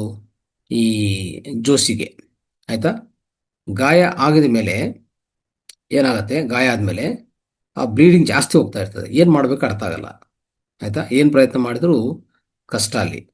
ಅವಾಗ ಆ ಪಕ್ಕದಲ್ಲೇ ಒಂದು ಆಶ್ರಮ, ಮೊನಸ್ಟ್ರಿ ಇರ್ತದೆ, ಆಶ್ರಮ. ಅಲ್ಲಿ ಯಾರಿರ್ತಾರೆ? ಯೋಗಿಗಳು ಅವರೆಲ್ಲ ಇರ್ತಾರೆ. ಆ ಪ್ರದೇಶ ಎಲ್ಲ ಅಲ್ಲೆಲ್ಲ ಜಾಸ್ತಿ ಹಿಮಾಚಲ್ ಪ್ರದೇಶ ಅಂದರೆ ಹಿಮಾಲಯಸ್ಗೂ ಆ ಕಡೆ ಎಲ್ಲ. ಸರಿ, ಒಳಗಡೆ ಹೋಗ್ತಾರೆ. ಅವರೊಬ್ಬರು ಅಲ್ಲಿರುವಂಥ ಯೋಗಿ ಮಾಂಕ್ ಒಳಗಡೆ ಕರೆಸ್ತಾರೆ. ಅವ್ರನ್ನು ಕರೆಸಿ ಏನಂತ ಈ ಥರ ಬ್ಲೀಡಿಂಗ್ ಆಗ್ತಾ ಇದೆ ಕೂರಿಸಿ ಏನು ಮಾಡ್ತಾರೆ, ಸ್ವಲ್ಪ ಕೂರಿಸಿ ಅವ್ರನ್ನು ಸಮಾಧಾನ ಹೇಳಿ, ಆಯಿತು ನೀವು ಒಂದು ಕೆಲಸ ಮಾಡಿ, ನೀವು ಹೋಗಿ ನಿಮ್ಮ ಮೂತ್ರ ಒಂದು ಕಪ್ಪಲ್ಲಿ ಹಿಡ್ಕೊಂಡು ಬನ್ನಿ ಅಂತ ಹೇಳ್ತಾರೆ ಅವರು. ಯಾರನ್ನೇ? ಇವ್ರನ್ನೇ, ಜೋಶಿನೇ. ಇದೇನು ಮೂತ್ರ ಅಂತ ಹೇಳ್ತಾರೆ ಅಂತ ಹೇಳ್ಬಿಟ್ಟು ಇವ್ರು ಹೋಗಿ ಆಯ್ತು ಅಂತ ಹೇಳ್ಬಿಟ್ಟು ಕಪ್ಪಲ್ಲಿ ಹಿಡ್ಕೊಂಡು ಬರ್ತಾರೆ. ಒಂದು ಹತ್ತಿ ತಗೊಂಡು, ಕಟನ್ ತಗೊಂಡು ಸ್ವಲ್ಪ ಸ್ವಲ್ಪ ಅದ್ದಿ ಆ ಗಾಯಕ್ಕೆ ಹಚ್ತಾ ಹಚ್ತಾ ಹೋಗ್ತಾರೆ. ಸ್ವಲ್ಪ ಒಂದು 20 ನಿಮಿಷ ಚೆನ್ನಾಗಿ ಅದ್ದಿ ಸ್ವಲ್ಪ ಮಸಾಜ್ ಮಾಡ್ತಾ ಮಾಡ್ತಾ ಹೋಗುವಾಗ ಅದು ಸ್ಟಾಪ್ ಆಗ್ಬಿಡ್ತದೆ, ಬ್ಲೀಡಿಂಗ್ ಸ್ಟಾಪ್. ಅವಾಗ ಅದಕ್ಕೆ ಸ್ವಲ್ಪ ಮೂತ್ರ ಸ್ವಲ್ಪ ಚೆನ್ನಾಗಿ ಹಚ್ಚಿ ಒಂದು ಬ್ಯಾಂಡೇಜ್ ಹಾಕಿ ಕಲಿಸ್ತಾರೆ. ಇದೇ ರೀತಿಯಲ್ಲಿ ನೀವು ಮಾಡ್ಕೊಳ್ಳಿ ಅಂತಲೂ ಹೇಳಿ ಕಲಿಸ್ತಾರೆ. ಸ್ವಲ್ಪ ದಿವಸಕ್ಕೆ, ಒಂದು ಬಹುಶಃ ಒಂದು 5-6 ದಿವಸಕ್ಕೆ ಅದು ಮುಚ್ಚೋಗತ್ತೆ, ಗಾಯ ಮುಚ್ಚೋಗತ್ತೆ, ಗಾಯ ವಾಸಿ ಆಗತ್ತೆ. ಈಗ ಇವ್ರಿಗೆ ಅಲ್ಲಿಗೆ ಅಷ್ಟಾಯ್ತು ಅಷ್ಟೇ, ಇನ್ನೇನು ಜಾಸ್ತಿ ಅದ್ರ ಬಗ್ಗೆ ಅವ್ರಿಗೆ ಓಕೆ, ಚೆನ್ನಾಗಾಯ್ತು, ವಾಸಿ ಆಯ್ತು ಅಂತ ಹಾಗೆ ಕ್ಯಾಂಪ್ ಮಾಡಿಕೊಂಡು ವಾಪಸ್ ಬರ್ತಾರೆ ಅಷ್ಟೇ. ಓಕೆ, ವಾಪಸ್ ಬಂದಮೇಲೆ ಇನ್ನು ಯಾರ ಕೆಲಸ ಅವರು, ಅವ್ರ ಫ್ರೆಂಡ್, ಅವರು ಜೀವನದಲ್ಲಿ ಗೊತ್ತಲ್ಲ, ನೆಕ್ಸ್ಟ್ ಓದೋದಾಯಿತು, ಜಾಬ್ಗಳು ಸೆಟ್ಲ್ ಆಯಿತು, ಅದ್ರ ಬಗ್ಗೆ ಅಲ್ಲೇ ಬಿಟ್ಬಿಟ್ಟಿದ್ದಾರೆ. ಜೋಶಿ ಮತ್ತೆ ಅದ್ರ ಬಗ್ಗೆ ಯೋಚನೆ ಮಾಡೋಕೆ ಹೋಗಿಲ್ಲ ಯಾವಾಗಲೂ. ಓಕೆ, ಅದು ಸ್ವಲ್ಪ ದಿವಸ ಹಾಗೆ ಹೋದ್ಮೇಲೆ, ಮುಂದಕ್ಕೆ ಹೋದ್ಮೇಲೆ ಏನಾಯಿತು, ಈ ಇಕ್ಬಾಲ್ ಅಂತ ಇದಾರಲ್ಲ, ಅವ್ರು ಒಂದು ದಿವಸ ಕಾಲ್ ಮಾಡ್ತಾರೆ. ಯಾರು? ಜೋಶಿಗೆ ಕಾಲ್ ಮಾಡಿ, ಆ, ಜೋಶಿ ಅವರೇ, ಈಗ ನಾವು ಏನು ಸಮಸ್ಯೆ ಅಂತಂದರೆ, ಏನು ಸಮಸ್ಯೆ ಅಂದರೆ ಒಂಥರ ಅವರು ಏನೋ ವಿಚಾರ ವಿಚಾರ ವಿಚಾರಯುತವಾಗಿ ಮಾತಾಡ್ತಾರೆ, ಏನೋ ಸ್ವಲ್ಪ ದುಃಖದಲ್ಲಿ ಮಾತಾಡ್ತಾರೆ. ಏನು ಸಮಸ್ಯೆ ಅಂದರೆ, ಅವರ ತಾಯಿಗೆ ಸಿವಿಯರ್ ಕ್ಯಾನ್ಸರ್. ಏನು ಕ್ಯಾನ್ಸರು? ಹೊಟ್ಟೆ ಕ್ಯಾನ್ಸರ್, ಸ್ಟಮಕ್ ಕ್ಯಾನ್ಸರ್ ಹೆಚ್ಚಾಗಿ ಒಂದು ರೀತಿಯಲ್ಲಿ ಇರುವಂಥ ಇವರು ಏನೋ ಅಲ್ಲಿಗೆ ಎಲ್ಲರೂ ಸೆಟ್ಲ್ ಆಗಿರ್ತಾರೆ ಲೈಫಲ್ಲಿ. ಇವರು ಆ ಥರ ಈ ಜೋಶಿ ಅವರು ಅವರ ಅವರ ವ್ಯವಹಾರದಲ್ಲಿ ಅವರೊಂದು ವೃತ್ತಿ ಆಗುತ್ತೆ. ಆ, ಇಕ್ಬಾಲ್ ಅವರು ಅವ್ರ ವೃತ್ತಿಯಲ್ಲಿ ಅವರು ಕಾಂಟ್ರಾಕ್ಟರ್ ಆಗಿ ಮುಂದುವರಿಸ್ತಾ ಇರ್ತಾರೆ. ಇವರು ಜೋಶಿ ಅವರು ಒಂದು ಗವರ್ಮೆಂಟ್ ಜಾಬ್ ಹೊಂದಿ ಒಂಥರ PW ಇಂಜಿನಿಯರ್ ಅದು ಆಗ್ತಾರೆ. ಅವ್ರ ಜೀವನದಲ್ಲಿ ಅವರು ಮುಂದಕ್ಕೆ ಹೋಗ್ತಾ ಇರ್ತಾರೆ. ಇಲ್ಲಿ ಈ ಥರ ಇರುವಾಗ ಇಕ್ಬಾಲ್ಗೆ ಬಂದಿರೋ ಸಮಸ್ಯೆ ಇದು. ಈಗೇನಾಯ್ತು ಅಂದರೆ, ಅವ್ರೇನು ಸಂಪಾದನೆ ಮಾಡಿರ್ತಾರೆ ಎಲ್ಲ ಹೋಯ್ತು. 2 ಸೈಟ್ಗಳು ಪರ್ಚೇಸ್ ಮಾಡಿರ್ತಾರೆ, ಅದನ್ನು ಸೇಲ್ ಮಾಡಿ ಕ್ಯಾನ್ಸರ್ಗೆ ಟ್ರೀಟ್ಮೆಂಟ್ ಕೊಡ್ತಾರೆ. ಆ ತಾಯಿಯನ್ನು ಹತ್ರ ಇದ್ಕೊಂಡು ನೋಡ್ತಾ ಇರ್ತಾರೆ, ಹತ್ರ ಇಟ್ಕೊಂಡು ಎಲ್ಲ ಕೇರ್ ತಗೊತಾ ಇರ್ತಾರೆ. ಆದರೂ ನಿಮ್ಗೆ ಗೊತ್ತಿರೋ ವಿಷಯ, ಕೆಮಿಯೋಥೆರಪಿ ಆಗುತ್ತೆ, ಮೆಡಿಸಿನ್ ಕೊಡ್ತಾರೆ. ಸೊ ದಿನ ದಿನ ಅವರ ಆರೋಗ್ಯ ಕೆಟ್ಟೋಗುತ್ತೆ, ಬಿಟ್ಟರೆ ಮುಂದಕ್ಕೆ ಹೋಗಲ್ಲ. ನಿಮಗೆಲ್ಲ ಗೊತ್ತು ಈ ವಿಷಯ ಅಲ್ವಾ? ಸೊ ಅದೇ ರೀತಿಯಲ್ಲಿ ಇವ್ರಿಗಾಗಿದೆ. ಕೊನೆ ಸಮಯ ಬರ್ತಾ ಇದೆ, ಇನ್ನು ಆಲ್ಮೋಸ್ಟ್ ಅವ್ರ ಕೈಯಲ್ಲೇ ಆ, ಅವರ ತಾಯಿ ತೀರ್ಕೊಳ್ಳೋಂಥ ಅವಕಾಶ ಬಂತು. ಆ ಸ್ಥಿತಿಗೆ ಬಂದೆ, ಲಾಸ್ಟ್ ಸ್ಟೇಜ್ ಬಂದೆ. ಅವಾಗ ಇವ್ರಿಗೆ ಫೋನ್ ಮಾಡ್ತಾರೆ, ಏನು ಮಾಡಲಿ ಅಂತ. ಅವಾಗ ಇಕ್ಬಾಲೇ ಹೇಳ್ತಾನೆ ಜೋಶಿಗೆ, ಒಂದ್ಸರಿ ರಿಮೈಂಡ್ ಮಾಡ್ತಾನೆ, ನೋಡಿ ಒಂದು ಕೆಲಸ ಮಾಡೋಣ, ನನಗಿರುವಂಥ ಒಂದು ಆಲೋಚನೆ ಏನಂದರೆ, ಅವತ್ತು ನಿಮಗೆ ಈ ಥರ ಆ ಮಾಂಕ್ ಅವಾಗ ಹೇಳ್ತಾರೆ, ನೋಡಪ್ಪ, ಇದು ಯಾವುದೇ ತೊಂದರೆ ಇದ್ರೂ, ಯಾವುದೇ ಕಾಯಿಲೆಗಳಿಗೆ ಇದು ಅದ್ಭುತವಾದ ಮೆಡಿಸಿನ್, ಇದು ನಮ್ಮ ಮಾನಸ್ಟ್ರಿಯಲ್ಲಿ ನಾವು ಇದೇ ಉಪಯೋಗಿಸ್ತೀವಿ ಅಂತ ಅವ್ರು ಹೇಳ್ತಾರೆ, ಆವಾಗಲೇ ಹೇಳ್ತಾರೆ. ಆಯಿತಾ? ನಾವು ದಿನ ಬೆಳಗ್ಗೆ ಸಾಯಂಕಾಲ ಕುಡಿತೀವಿ, ನೀವೆಲ್ಲರೂ ಬೆಳಗ್ಗೆ ಮೂತ್ರ ಕುಡಿದ್ರೆ ಸಾಕು. ಅವಾಗ ಎಲ್ಲರೂ ಮಾತುಗಳಿವೆಲ್ಲ ಅವೆಲ್ಲ ನೆನಪು ಬಂದು ಜೋಶಿಗೆ ಇಕ್ಬಾಲ್ ಕೇಳ್ತಾನೆ, ಒಂದ್ಸರಿ ಹೋಗಿ ಬರೋಣ ಅಲ್ಲಿ, ಏನಾದರೂ ಮಾಡಿ. ತಾಯಿನ ಕರ್ಕೊಂಡು ಹೋಗೋಕ್ಕಲ್ಲ, ತಾಯಿ ಎಲ್ಲಿಗೋ ಬರಲ್ಲ ಅಂತ ಹೇಳ್ಬಿಟ್ಟು ಇಬ್ಬರು ಹೋಗ್ತಾರೆ. ಹೋಗಿ ಆ ಮಾನ್ಸ್ಟ್ರಿಗೆ ಹೋಗ್ತಾರೆ. ಆವಾಗ ಇವ್ರು ಹೇಳ್ಕೊಟ್ಟಿರೋಂಥ ಗುರು ಇದಾರಲ್ಲ, ಅವ್ರಿಗೋಸ್ಕರ ಹುಡುಕ್ತಾರೆ. ಒಳಗಡೆ ಎಂಟರ್ ಆದಮೇಲೆ ಬಸ್ಸಲ್ಲಿ ಹೋಗಿ ಇಬ್ಬರು ಅಲ್ಲಿ ಮಾನ್ಸ್ಟ್ರಿಗೆ ಹೋಗಿದ ತಕ್ಷಣ ಆ ಗುರುಗಳೇ ಇದಾರ ಅಂತ ಅವ್ರ ಬಗ್ಗೆ ಎಂಕ್ವೈರಿ ಮಾಡ್ತಾರೆ. ಅವ್ರು ಹೇಳ್ತಾರೆ, ಅವ್ರು ಇಲ್ಲ, ಈಗ ಹಿಮಾಲಯಸ್ ಕೊಟ್ಟೋದ್ರು, ಅವರು ಅಲ್ಲಿ ಸಾಧನಕ್ಕೆ ಹೋದರೆ ಯಾವಾಗ ಬರ್ತಾರೋ ಗೊತ್ತಿಲ್ಲ, ಏನು ವಿಷಯ ಹೇಳಿ ಅಂತ. ಈ ಥರ ನಮಗೆ ಅವಾಗ ಟ್ರೀಟ್ಮೆಂಟ್ ಕೊಟ್ಟಿದ್ರು, ಈಗ ನಮ್ಮ ತಾಯಿಗೆ ಈ ಥರ ತೊಂದರೆ ಇದೆ. ಹೌದಾ, ಬನ್ನಿ ಅಂತ ಹೇಳ್ಬಿಟ್ಟು ಹೊರಗಡೆ ಕೂರಿಸ್ತಾರೆ. ಇನ್ನೊಬ್ರು ಗುರುಗಳಿರ್ತಾರಲ್ಲ, ಅದಾದ್ಮೇಲೆ ಅವ್ರು ಬರ್ತಾರೆ. ಬಂದು ಏನು ವಿಷಯ ಅಂತಂದರೆ ಈ ಥರ ಅಂತ. ಹೌದಾ, ಸೊ ಒಂದು ಕೆಲಸ ಮಾಡಿ ನೀವು, ಈಗ ಮಾಡಿ ಅಂತ ಇವ್ರಿಗೆ ಪೂರ್ತಿ ವಿಧಾನ, ಶಿವಂಭು ವಿಧಾನ ಏನು ನಾವೆಲ್ಲರೋದೆ ಅಲ್ವಾ. ಸೊ ಬೆಳಗ್ಗೆ ಮೂತ್ರ ಫಸ್ಟ್ ಒಂದು 5 ಡ್ರಾಪ್ಸು, ಲಾಸ್ಟ್ ಒಂದು 5 ಡ್ರಾಪ್ಸು, ಈ ಎರಡು ಬಿಟ್ಬಿಡಿ. ಯಾಕಂದ್ರೆ ಮೇಲೆ ಕೆಳಗೆ, ಈಗ ಹಾವು ನೋಡಿದಾರಲ್ಲ, ಹಾವುಗೆ ತಲೆ ಇಲ್ಲ, ಟೇಲ್ ಅಂತ ಹೇಳ್ತೀವಲ್ಲ, ಅದು ಬಾಲೆ, ಅದರಲ್ಲೇ ವಿಷಯ ಇರೋದು, ಮಧ್ಯದಲ್ಲಿ ಎಲ್ಲಿ ವಿಷಯ ಇರಲ್ಲ. ಆ ರೀತಿಯಲ್ಲಿ ನಮ್ಮ ಸ್ವಮೂತ್ರ ಅಷ್ಟೇ, ಸ್ಟಾರ್ಟಿಂಗಲ್ಲಿ ಲಾಸ್ಟಲ್ಲಿ ಸ್ವಲ್ಪ ಇಂಪ್ಯೂರಿಟಿ ಸೇರ್ಕೊಂಡಿರ್ತವೆ, ಆಯ್ತಾ. ಸೊ ಅನವಶ್ಯಕತೆ ಇರುವಂಥದ್ದು ಸ್ಟಾರ್ಟಿಂಗು ಎಂಡಿಂಗಲ್ಲಿ, ಮಧ್ಯದಲ್ಲಿ ಚೆನ್ನಾಗಿರ್ತದೆ. ಆ ದಾರ ತಗೊಳ್ಳಿ. ಅವರು ಉಪಯೋಗಿಸೋ ಪದನೇ ಇದು, ಸೊಂದಾರ ಅಂತ. ಸೊಂದಾರ ಅಂದರೆ ಅವ್ರ ಪ್ರಕಾರ ಏನು ಗೊತ್ತಾ, ಗೋಲ್ಡನ್ ಸ್ಟ್ರೀಮ್, ನೆನ್ಪಿಟ್ಕೊಳ್ಳಿ, ಗೋಲ್ಡನ್ ಸ್ಟ್ರೀಮ್ ಅಂತ ಅದರ ಅರ್ಥ. ಸೊಂದಾರ ಅಂತ ನಾವು ಹೇಳ್ತೀವಿ. ಈ ಇದರನ್ನು ಶಿವಂಬುವನ್ನು ಸೊಂದಾರ ಅಂತ ಕರಿತೀವಿ. ಈ ಸೊಂದಾರ ಅನ್ನೋದು ನೀವು ಉಪಯೋಗಿಸಿ, ನಿಮ್ಮ ತಾಯಿಗೆ ಏನೂ ಆಗಲ್ಲ, ಅವ್ರು ವಾಸಿ ಆಗ್ತಾರೆ ಅಂತೇಳಿ ಪೂರ್ತಿ ಪ್ರಾಸೆಸ್ ಹೇಳಿ ಕಲಿಸ್ತಾರೆ. ಏನಿರ್ತದೆ ಹೇಳಿ, ಕ್ಯಾನ್ಸರ್ ಅಂತ ಡಿಸೀಸ್ಗೆ ಏನಿರ್ತದೆ ನಿಮಗೆಲ್ಲ ಗೊತ್ತು. ಬೆಳಗ್ಗೆ ಮೂತ್ರ ಒಂದೇ ಅಲ್ಲ, ಪದೇ ಪದೇ ಬಂದಿರೋ ಮೂತ್ರ ಎಲ್ಲ ಕುಡಿಬೇಕು. ಯಾರು ಕ್ಯಾನ್ಸರ್ ಇರೋಂಥವ್ರು ಅಲ್ವಾ. ಸೊ ಅವರು ಬೆಳಗ್ಗೆ ಒಂದು ಮೂತ್ರ ಕುಡಿದ್ರೆ ಆಗಲ್ಲ. ಆಮೇಲೆ ಓಲ್ಡ್ ಮೂತ್ರವನ್ನು ಮಾಡಿಕೊಂಡು ಸ್ಟೇಲ್ ಯೂರಿನ್ ಅಂತ ಹೇಳ್ತೀವಿ ನಾವು, ಹಳೇ ಮೂತ್ರ ಅಂತ ಹೇಳ್ತೀವಿ, ಏನ್ಷಿಯಂಟ್ ಯೂರಿನ್ ಅಂತ ಹೇಳ್ತೀವಿ. ಅದನ್ನೇನು ಮಾಡಬೇಕು, ಚೆನ್ನಾಗಿ ಮಸಾಜ್ ಮಾಡಬೇಕು. ಎಲ್ಲಿ ಪ್ರಾಬ್ಲಮ್ ಇರ್ತದೆ ಇನ್ನೂ ಚೆನ್ನಾಗಿ ಮಸಾಜ್ ಮಾಡಬೇಕು. ಅಲ್ಲಿ ವೆಟ್ ಕ್ಲಾತ್, ಯೂರಿನ್ ಕ್ಲಾತ್ ಹಾಕ್ಕೋಬೇಕಾಗತ್ತೆ ಅಲ್ವಾ, ವೆಟ್ ಪ್ಯಾಕಿಂಗ್ ಅಂತ ಹೇಳ್ತೀವಿ. ಇದೆಲ್ಲ ಮಾಡ್ಕೋಬೇಕು, ಆಯ್ತಾ. ಸೊ ಆ ರೀತಿಯಲ್ಲಿ ಎಲ್ಲ ಅವರು ಹೇಳ್ಕೊಡ್ತಾರೆ.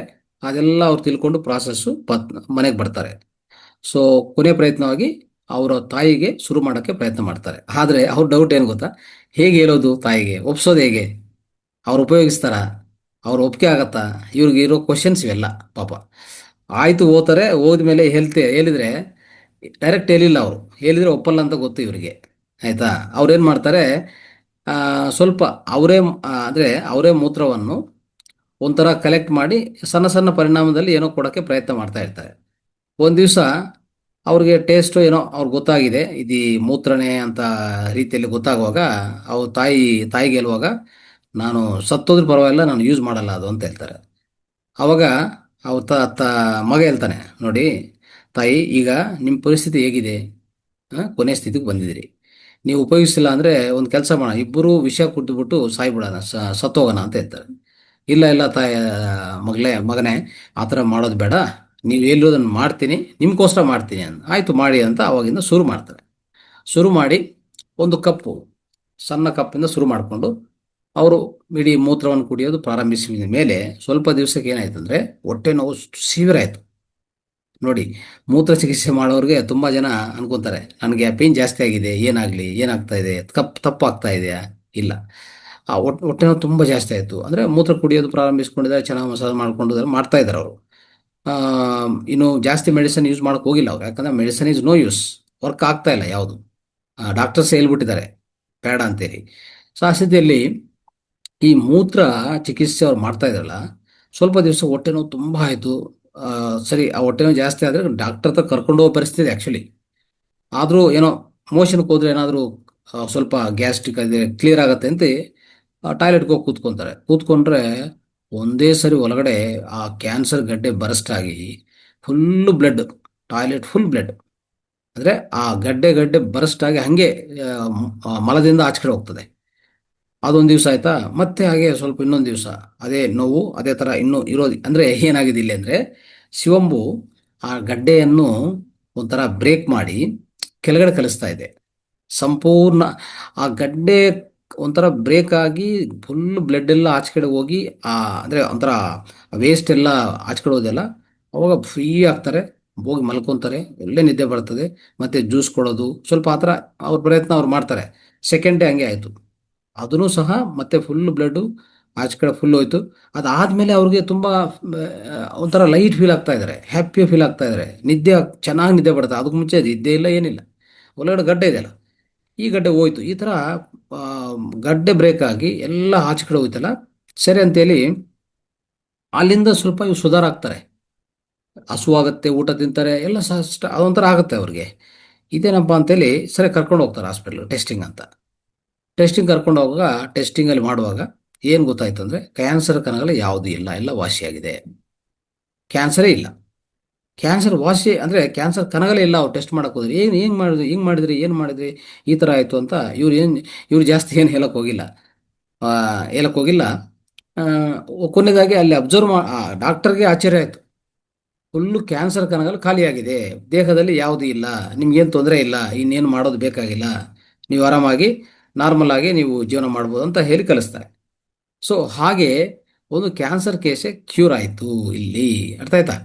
ಹೀಗೆ ಈ ಸ್ಟೋರಿ ಹೇಳ್ತಾ ಹೋಗ್ತಾರೆ. ಯಾರು? ಇದು ಒಂದು ದಿವಸ ಹೇಳಿದಲ್ಲ, ಎಷ್ಟೋ ವಾರಗಟ್ಲೆ, ತಿಂಗಳಗಟ್ಲೆ ಅವ್ರ ಮಧ್ಯದಲ್ಲಿ ಮಾಡಿರುವಂಥ ಕನ್ವರ್ಜೇಷನ್. ಯಾಕಂದ್ರೆ ಇಬ್ಬರು ಬಿಜಿ ಪರ್ಸನ್ಸ್ ಅಲ್ವಾ. ಸಾಟರ್ಡೆ ಬರ್ತಾರೆ, ಸ್ವಲ್ಪ ಮಾತಾಡ್ಕೊಂತಾರೆ, ಮತ್ತೆ ಹೋಗ್ತಾರೆ. ನೆಕ್ಸ್ಟ್ ಕಂಟಿನ್ಯೂ ಅಂತ ಸೀರಿಯಲ್ ಥರ ಇದು. ಇದು ನಡೆದಿರೋದು ಈ ಬುಕ್ಕಲ್ಲಿ ಅಷ್ಟೆಲ್ಲ ಇರ್ತದೆ. ನೀವು ಓದಿದ್ರೆ ನಿಮ್ಗೆ ಅರ್ಥ ಆಗತ್ತೆ. ಆ ಥರ ಹೇಳ್ಕೊಂಡು ಹೋಗ್ತಾರೆ ಈ ಸ್ಟೋರಿ.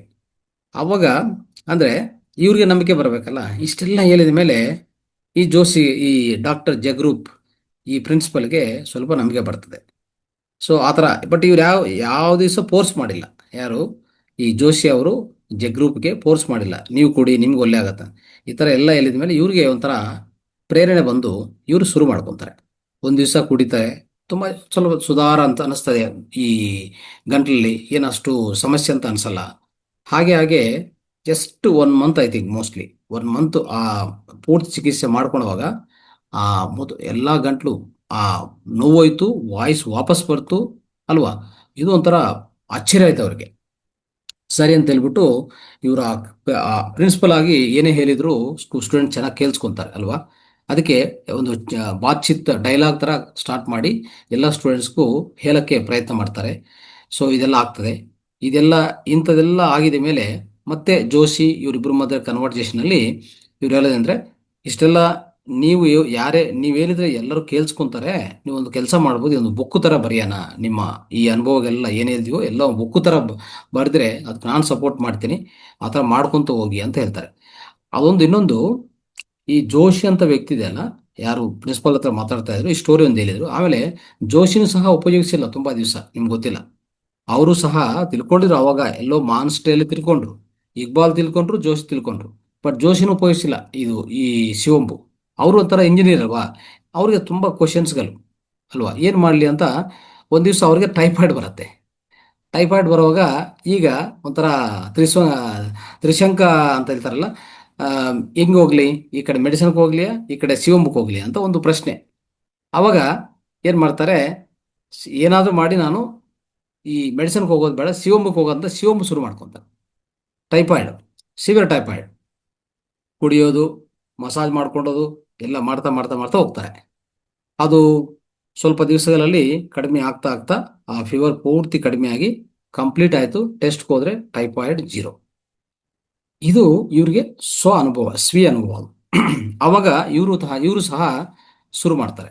ಇವರು ಶುರು ಮಾಡಿದಲ್ಲ, ಇವ್ರು ಯಾರಿಗನೇ ಹೇಳ್ಬೇಕಂದ್ರೆ ಇನ್ನೇನು, ಇವರು ಸಾಲ್ವ್ ಮಾಡ್ಕೊಂಡಿದ್ದಾರೆ. ಬಟ್ ಇನ್ನೂ ತುಂಬಾ ಜನಕ್ಕೆ ಇದು ಕೊಟ್ಟು ಅದರ ಪುರಾವೆಗಳು, ಎಕ್ಸ್ಪೀರಿಯನ್ಸಸ್ಸು, ಎವಿಡೆನ್ಸಸ್ ತಗೋಬೇಕಲ್ಲ. ಅದು ಪ್ರತಿಯೊಬ್ಬರಿಗೂ ಇರುವಂಥ ಮೈಂಡ್ ಸೆಟ್ಟೇ ಅದು. ನಮಗೂ ಸಾಲ್ವ್ ಆಯಿತು, ಈಗ ನಾನು ಬೇರೆಯವ್ರಿಗೆ ಕೊಟ್ಟರೆ ಅವರಿಂದ ಫೀಡ್ಬ್ಯಾಕ್ ತಗೊಂಡ್ರೆ ಅವ್ರ ಎಕ್ಸ್ಪೀರಿಯನ್ಸಸ್ ಕರೆಕ್ಟ್ ಆಗಿದ್ರೆ ಇದನ್ನ ಹೆಚ್ಚಿನ ಜನಕ್ಕೆ ಹೇಳ್ಬೋದು ಅಂತ ಇವ್ರ ಐಡಿಯಾ. ಯಾರ್ದು? ಜೋಶಿದು.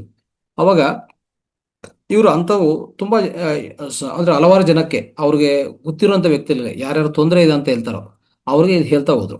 ಒಂದು ವ್ಯಕ್ತಿಗೆ ಡಯಾಬಿಟಿಸ್, ಆ ಡಯಾಬಿಟಿಸ್ ಕ್ಯೂರ್ ಆಗಿರುವಂಥ ವ್ಯಕ್ತಿಯನ್ನು ಕರ್ಕೊಂಡು ಬಂದು ಇವ್ರನ್ನು ಜಗ್ರೂಪ್ ಸಿಂಗ್ನು ಕರ್ಕೊಂಡು ಹೋಗ್ತಾರೆ ಅವ್ರ ಮನೆಗೆ. 3 ಜನ ಸೇರಿ ಇವ್ರು ಹೇಳ್ತಾರೆ, ಒಂದು ಡಯಾಬಿಟಿಸ್ ಕ್ಯೂರ್ ಆಗಿದೆ. ಈ ಥರ ಯಾವ ಕ್ಯೂರ್ ಆಗ್ತಾ ಇರುತ್ತೋ ಪ್ರತಿ ವಾರ ಬರುವಾಗ ಸಾಟರ್ಡೆ ಆ ಗುಡ್ ನ್ಯೂಸ್ ಅಂತ ಹೇಳ್ತಾ ಇರ್ತಾರೆ. ಯಾರಿಗೂ? ಈ ಜೋಶಿಯನ್ ಜಗ್ರೂಪ್ಗೆ. ಸೊ ಜಗ್ರೂಪ್ ಅವರು ಡಾಕ್ಟರ್, ಅವರು ಪ್ರಿನ್ಸಿಪಲ್ ಸಾಹೇಬ್ ಅಂತ ಹೇಳ್ತಾರೆ. ಪ್ರಿನ್ಸಿಪಲ್ ಸಾಹೇಬ್ ನೋಡಿ, ಇವತ್ತು ಒಂದು ಅದ್ಭುತ ಎಕ್ಸ್ಪೀರಿಯನ್ಸ್ ಸಿಕ್ತು, ಒಂದು ಅದ್ಭುತ ಫಲಿತ ಸಿಕ್ತು ಅಂತ ಒಂದು ವಾರದಲ್ಲಿ ಒಂದೊಂದು ಹಂಚ್ಕೊಂತ ಹೋಗ್ತಾರೆ. ಒಂದು ಎಕ್ಸಾಂಪಲ್ ಬಗ್ಗೆ ಹೇಳಕ್ ಹೋದ್ರೆ, ಒಂದು ಪರ್ಸನ್ಗೆ ಸಿವಿಯರ್ ಡಯಾಬಿಟಿಸ್, ಅವ್ರ ಸಮಸ್ಯೆ ಏನಂತಂದ್ರೆ ಡಯಾಬಿಟಿಸು 250 ಅಂಡ್ ಅಬೌವ್, ಗೊತ್ತಲ್ಲ, ಅವ್ರು ಖಂಡಿತ ಮೆಡಿಸಿನ್ ತಗೊಳ್ಳೇಬೇಕು. ಈ ಥರ ಇತ್ತು ತುಂಬ ಲಾಂಗ್ ಟೈಮ್. ಹೀಗೆ ಇರುವಾಗ ಈ ಶಿವಂಬನ್ನು ಸ್ಟಾರ್ಟ್ ಮಾಡಿ ಈ ಬುಕ್ಕಲ್ಲಿ ಒಂದು ಹೇಳ್ತಾರೆ, ಒಂದು ಪ್ರತ್ಯೇಕ ವಿಷಯ. ಎಲ್ಲ ಡಯಾಬಿಟಿಸ್ ಇಲ್ಲಿರುವಂಥವ್ರು ಮತ್ತೆ ಆಚೆ ಕಡೆ ನಿಮ್ಗೆ ಗೊತ್ತಿರುವಂಥ ಆ ಪರ್ಸನ್ಸ್ಗೋಸ್ಕರ ಒಂದು ಸಲಹೆ ಇಲ್ಲಿ ಬರ್ತದೆ. ಅಂದರೆ ಒಂದು ಪಾಯಿಂಟ್ ನಮಗೂ ಸಿಗತ್ತೆ. ಅದೇನಂತಂದ್ರೆ ಇವ್ರು ಹೇಳ್ತಾರೆ, ಯಾರೇ ಡಯಾಬಿಟಿಕ್ ಪೇಷಂಟು ಅವ್ರ ಮೂತ್ರವನ್ನು ಫ್ಲೋರ್ ಮೇಲೆ, ಅಂದರೆ ನೇಲ ಮೇಲೆ ಸಲ್ಲಿದ್ರೆ ಹಾಗೆ ಬಿಟ್ಟರೆ ಇರುಗಲು ಬರ್ತಾವಂತ, ಆ್ಯಂಡ್ಸ್ ಬರ್ತಾವಂತ ಅಲ್ಲಿ. ಅದ್ರ ಅರ್ಥ ಏನಂತಂದ್ರೆ ಇವ್ರಿಗೆ ಡಯಾಬಿಟಿಸ್ ಇದೆ ಅಂತ ಅರ್ಥ ಮಾಡ್ಕೋಬೋದು. ಸೊ ನೋಡಿ, ಇದೆಲ್ಲ ಅಲೆ ಟೆಸ್ಟಿಂಗ್ ನಮ್ದು. ನಮ್ಗೆ ಯಾವ ಟೆಸ್ಟಿಂಗ್ ಇಲ್ಲ ಆ ಟೈಮಲ್ಲಿ. ಟೆಸ್ಟಿಂಗು ಡಯಾಗ್ನೋಸಿಸ್ ಯಾವುದಿಲ್ಲ. ಜಸ್ಟ್ ಮೂತ್ರವನ್ನು ಜಸ್ಟ್ ನೇಲ ಮೇಲೆ ಚೆಲ್ಲಿದ್ರೆ ಸಾಕು. ಸ್ವಲ್ಪ ಹೊತ್ತು ಹಾಗೆ ಬಿಟ್ರೆ ಅಲ್ಲಿ ಇರುಗಲು ಬರ್ತವೆ, ಆ್ಯಂಡ್ಸ್ ಬರ್ತವೆ. ಅರ್ಥ ಏನಂದ್ರೆ ಇವರ ಮೂತ್ರದಲ್ಲಿ ಹೆಚ್ಚಿನ ಶುಗರ್ ಇದೆ. ಈಗ ಯೂರಿನ್ ಟೆಸ್ಟ್ ಮಾಡಕ್ಕೆ ಯೂರಿನ್ ಟೆಸ್ಟ್ ಯಾಕೆ ಮಾಡಕ್ ಹೋಗ್ತಾರೆ? ಯೂರಿನಲ್ಲಿ ಶುಗರ್ ಇದೆಯಾ ಇಲ್ಲ ಗೊತ್ತಾಗತ್ತೆ, ಬ್ಲಡ್ ಶುಗರ್ ಅಲ್ವಾ? ಸೊ ಆ ರೀತಿಯಲ್ಲಿ ಹಾಗೆ ಇತ್ತು. ಅದೇ ರೀತಿಯಲ್ಲಿ ಇವ್ರು ಹೇಳಿದ್ದಾರೆ. ಸೊ ಅಲ್ಲೇನಂತಂದ್ರೆ ಶುಗರ್ ಪೇಷಂಟ್ಸ್ಗೆ ಪ್ರತ್ಯೇಕ ಸಲಹೆ ಏನು ಕೊಟ್ಟಿದೆ ಅಂದ್ರೆ ಅವ್ರು ಜಾಸ್ತಿ ಕುಡಿಯೋದು ಬೇಡ, ಅವ್ರ ಮೆಡಿಸಿನ್ ಅವ್ರು ಕಂಟಿನ್ಯೂ ಮಾಡಲಿ. 30 to 40 ml ಮಾತ್ರ ಬೆಳಗ್ಗೆ ಕುಡಿದ್ರೆ, ಅಂದರೆ ಅಷ್ಟು ಮಾತ್ರ ತಗೊಳ್ಳಿ ಅಂತ ಒಂದು ಹೇಳಿದ್ದಾರೆ. ಆಮೇಲೆ ಕೋರ್ಸ್ ಮಸಾಜ್ ಮಾಡ್ಕೊಳ್ಳೋದು ಅದು ನಾರ್ಮಲೇ. ಆಮೇಲೆ ಒಂದು ಸರಿ ಬೆಳಗ್ಗೆ ಕುಡಿಯೋದು, ಈ ಮೆಡಿಸಿನ್ಸ್ ಅವರು ಉಪಯೋಗಿಸೋದು ನಾರ್ಮಲ್ ಆಗಿ. ಮತ್ತೆ ನಾರ್ಮಲ್ ಆಹಾರ ಅಂದರೆ ಒಂಥರ ಸಾತ್ವಿಕ ಆಹಾರ, ಇದು ಹಾಗೆ ಮುಂದುವರಿಸ್ತಾ ಇದ್ರೆ ಸ್ವಲ್ಪ ದಿವಸದಲ್ಲಿ ಏನಾಗುತ್ತೆ, ಶುಗರ್ ಆಟೋಮೆಟಿಕ್ ಆಗಿ ಆ ಶುಗರ್ ಮೆಡಿಸನ್ ಸಹ ಅಂದರೆ ಡಯಾಬಿಟಿಕ್ ಮೆಡಿಸಿನ್ ಸಹ ಕಡಿಮೆ ಮಾಡೋಂಥ ಅವಕಾಶ, ಅಂದರೆ ಶುಗರ್ ನಾರ್ಮಲ್ ಆಗಿ ಹಾಗೆ ಉಳ್ಕೊಂತದೆ. ಹೇಗಂತಂದ್ರೆ ಒಂಥರ ನೋಡಿ, ಶುಗರ್ ಅಷ್ಟೇ, ಅಂದರೆ ಮೂತ್ರವನ್ನು ಟೇಸ್ಟ್ ಮಾಡುವಾಗ ಅವ್ರಿಗೆ ಗೊತ್ತಾಗತ್ತೆ. ನಾವು ದಿನನಿತ್ಯ ಅವರು ಮೂತ್ರ ಸೇವನೆ ಮಾಡ್ತಾರಲ್ಲ ಬೆಳಗ್ಗೆ, ಈ ಟ್ಯಾಬ್ಲೆಟ್ ಉಪಯೋಗಿಸ್ಕೊಂಡು ಮಾಡ್ತಾ ಇರ್ತಾರಲ್ಲ, ಅವಾಗ ಮೂತ್ರ ಪೂರ್ತಿ ಅಂದರೆ ಒಂಥರ ರುಚಿ ಅಂದರೆ ಸ್ವೀಟ್ ಆಗಿದೆಯಾ, ಅಂದರೆ ಶುಗರ್ ಇನ್ನೂ ಇದೆ, 250 ಇದೆ ಅಂತ ಅರ್ಥ. ಇನ್ ಕೇಸ್ ಒಂಥರ ಮಧ್ಯ ರಕ ಇದೆಯಾ, ಅಲ್ಲಿ ಒಂದು 150 ಬಂದಿದೆ ಅಂತ ಅರ್ಥ. ಇನ್ನೂ ನಾರ್ಮಲ್ ಟೇಸ್ಟ್ ಅನಿಸ್ತಾ, ಆ ಯಾವುದು ಜಲ ಅದೇ ಶಿವಂಬು ಜಲ ಏನಾಯ್ತು, ಅವಾಗ ನಾರ್ಮಲ್ ಶುಗರ್ ಆಗಿದೆ, 125 ಆಗಿದೆ, 120 ಆಗಿದೆ ಅಂತ ಅರ್ಥ ಮಾಡ್ಕೋಬಹುದು. ಆ ರೀತಿಯಲ್ಲಿ ನಿಮಗೆ ಗೊತ್ತಾಗತ್ತೆ, ಪದೇ ಪದೇ ಟೆಸ್ಟ್ಗೂ ಹೋಗೋದು ಬೇಕಾಗಿಲ್ಲ, ಆಯ್ತಾ? ಆದ್ರೆ ಇವ್ರು ಎಲ್ಲಿರೋದಷ್ಟೇ, ಖಂಡಿತ ಬೆಳಗ್ಗೆ ಮೂತ್ರ ಒಂದು 30 ml 50 ml ತಗೋರಿ. ಓಕೆ, ಮಿಕ್ಕಿರೋದು ಮಸಾಜು ಅದು ಇದು ಮಾಡ್ಕೊಂತ ಈ ರೀತಿಯಲ್ಲಿ ಹೋದ್ರೆ ಏನಾಯ್ತು ಅಂದ್ರೆ ಸ್ವಲ್ಪ ತಿಂಗಳುಗಳಿಗೆ 3 months ಅನ್ಕೊಳ್ಳಿ, 3 months ಅಷ್ಟೇ, 3 monthsಗಿಂತ ಜಾಸ್ತಿ ಆಗಲ್ಲ, 3 to 4 months ಅವ್ರಿಗೆ ಡಯಾಬಿಟಿಸ್ ನಾರ್ಮಲ್ ಆಯಿತು. ಈ ಮೆಡಿಸಿನ್ ಸಹ ಪೂರ್ತಿ ನಿಲ್ಲಿಸ್ಬಿಟ್ಟಿದ್ದಾರೆ. ಓಕೆ, ಈ ರೀತಿಯಲ್ಲಿ ಡಯಾಬಿಟಿಸೇ ಹೀಲ್ ಆಯ್ತು ನೋಡಿ. ಅಂದ್ರೆ ಈ ರೀತಿ ಹೀಲ್ ಆಗುವಾಗ ಇದೊಂದು ಆ ವ್ಯಕ್ತಿಯನ್ನು ಮೀಟ್ ಮಾಡಕ್ಕೆ ಇವರು ಕರ್ಕೊಂಡು ಹೋಗಿ ಅಲ್ಲಿ ಒಂದು ಡಿಸ್ಕಷನ್ ಮಾಡ್ತಾರೆ. ಈ ರೀತಿಯಲ್ಲಿ ಅವ್ರಿಗೂ ಅದೊಂದು ಎಕ್ಸಾಂಪಲ್ ಸಿಕ್ತು, ಆಯ್ತಾ? ಸೊ ಆದ್ರೆ ಇಷ್ಟೆಲ್ಲ ಆಗುವಾಗ ನೋಡಿ, ಈ ಅಂದ್ರೆ ಎಸ್ಪೆಷಲಿ ಈ ನಮ್ಮ ಸ್ವಮೂತ್ರ ಅನ್ನೋದು ನಿಮ್ಗೆಲ್ಲ ಗೊತ್ತು. ಶಿವಂಬು ಚಿಕಿತ್ಸೆ 5,000 ಹಿಂದುಗಡೆ ಆಗಿರುವಂತ, 5,000 ಹಿಂದುಗಡೆ ಅಂದ್ರೆ ಶಿವರು ಪಾರ್ವತಿ ಗೆಲ್ಲುವಂತ ವಿದ್ಯೆ, ಇವೆಲ್ಲ ನಾವು ತಿಳ್ಕೊಂಡಿದೀವಿ. 107 ಶ್ಲೋಕಗಳು, ಅದ ಮುಖಾಂತರ ಡಮರತಂತ್ರದಲ್ಲಿ ಈ ವಿಧಿವಿಧಾನಗಳು ಹೇಳಿದ್ದಾರೆ. ಒಂದು 9 ವರ್ಷ ಯಾರಾದರೂ ಈ ಶಿವಮ್ಮನ ಉಪಯೋಗಿಸಿದ್ರೆ ಅವರು ಅಮರ ಆಗ್ತಾರೆ, ಅಂದ್ರೆ ಮರಣ ಇಲ್ಲ ಅವ್ರಿಗೆ, ಅಂತ ಪರಿಸ್ಥಿತಿ ಬರುತ್ತೆ ಅಂತ ಅದನ್ನೂ ಹೇಳಿದ್ದಾರೆ ಅಲ್ವಾ? ಒಂದು 3 to 4 months ಉಪಯೋಗಿಸಿದ್ರೆ ಕುಷ್ಟಿ ವ್ಯಾಧಿ, ಲೆಪ್ರಸಿ ಸಹ ಸಾಲ್ವ್ ಮಾಡ್ಕೋಬಹುದು. ಇಷ್ಟೆಲ್ಲ ನಾವು ತಿಳ್ಕೊಂಡಿದ್ವಿ, ಅದಕ್ಕೆ ಮುಂಚೆನೆ ಇವೆಲ್ಲ ನಾವು ಎಷ್ಟು ನಾವು ಕಲ್ಸ್ಕೊಂಡಿದ್ವಿ ಅಲ್ವಾ? ಈ ರೀತಿಯಲ್ಲಿರುವಾಗ ಈ ಇನ್ನೊಂದು ಇವ್ರೇನ್ ಮಾಡಿದ್ರು, ಜಗರೂಪ್ ಸಿಂಗು, ಇವು ಜೋಶಿ ಹೇಳುವಂಥ ವಿಷಯಗಳಲ್ಲ, ಇವರು ತುಂಬಾ ರಿಸರ್ಚ್ ಮಾಡಿದ್ದಾರೆ. ಇವರು ಸಹ ರಿಸರ್ಚ್ ಮಾಡಿದ್ದಾರೆ, ಆನ್ಲೈನು ಆಫ್ಲೈನು ಎಲ್ಲಿ ಸಿಕ್ಕಿದ್ರೆ ಅಲ್ಲಿ ಅಲ್ವಾ? ಅದೆಲ್ಲ ನೋಡುವಾಗ ಜಪಾನಲ್ಲಿ ಸಹ ಅಷ್ಟೇ, ಎಲ್ಲ ಪೇಷಂಟ್ಸು ಆಟೋ ಯೂರಿನ್ ಥೆರಪಿ ಉಪಯೋಗಿಸಿಕೊಂಡು ಈ ಡಯಾಬಿಟಿಸ್ ಅಂತ ರೋಗವನ್ನು ವಾಸಿ ಮಾಡ್ಕೊಂಡು ಅನೇಕ ಎಕ್ಸಾಂಪಲ್ಸ್ ಇವ್ರಿಗೆ ಸಿಕ್ತು, ಆಯ್ತಾ? ಆ ರೀತಿಯಲ್ಲಿ ಏನಾಗತ್ತೆ ನೋಡಿ, ಒಂದೊಂದ್ಸರಿ ನಮ್ಮ ಸ್ವಮೂತ್ರ ಅನ್ನೋದಿದೆಯಲ್ಲ, ಅವ್ರ ಮೂತ್ರವನ್ನು ಅವರೇ ಕುಡಿಯೋದು ತುಂಬಾ ಉತ್ತಮ, ಹುಯ್ಯಬೇಕು ಅಂತ ನಾವು ಹೇಳೋದು ಇದು ಪ್ರಧಾನ, ವೆರಿ ವೆರಿ ಇಂಪಾರ್ಟೆಂಟ್ ಅಲ್ವಾ? ಬೇರೆಯವ್ರ ಮೂತ್ರ ಉಪಯೋಗಿಸೋದ್ರಿಂದ ಅದಕ್ಕಿಂತ ಹೆಚ್ಚಿನ ಲಾಭ, ಅದ್ಭುತ ಲಾಭ ಬರೋದು ನಿಮ್ಮ ಮೂತ್ರವನ್ನು ನೀವೇ ಉಪಯೋಗಿಸೋದು, ಆಯ್ತಾ? ಆ ರೀತಿಯಲ್ಲಿ ಈ ಉದಾಹರಣೆಗೆ ಒಂದು ವ್ಯಕ್ತಿಗೆ ಮೂತ್ರ ಜಾಸ್ತಿ ಬರ್ತಾ ಇಲ್ಲ ಅಂದ್ರೆ ಎಷ್ಟು ಬರ್ತದೆ ಅಷ್ಟೇ ಕುಡಿ.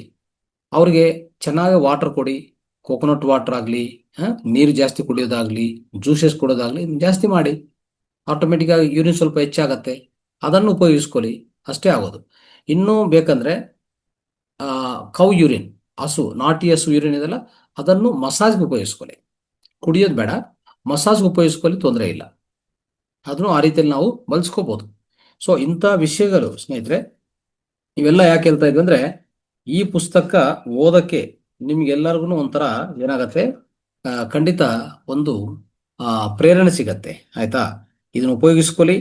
ಸೊ ಇದು ನೋಡಿ ನಮ್ಮ ಇದರಲ್ಲಿ ಡಮರತಂತ್ರದಲ್ಲಿ ಏನ್ ಹೇಳ್ತಾರಂದ್ರೆ ಈ ಮೂತ್ರ ಜೊತೆಗೆ ತ್ರಿಫಲ ಅಲ್ವಾ, ಆ, ಮತ್ತೆ ಬೇಕಂದ್ರೆ ಒಂದು ಲೆಮನ್ ಸ್ವಲ್ಪ ಆಡ್ ಮಾಡ್ಕೊಳ್ಳೋದು, ಗಿಲಾಯಿ ಅಲ್ವಾ, ಹನಿ, ಈ ಮಸ್ಟರ್ಡ್ ಆಯಿಲ್ ಆಗಲಿ, ಜಿಂಜರ್ ಆಗಲಿ, ಟರ್ಮರಿಕ್ ಆಗಲಿ, ಇಂಥವೆಲ್ಲ ಬೆರೆಸ್ಕೊಂಡು ಉಪಯೋಗಿಸ್ಬೋದು. ಅದು ಅದು ಹೇಳಿದ್ದಾರೆ ಡಮರತಂತ್ರದಲ್ಲಿ.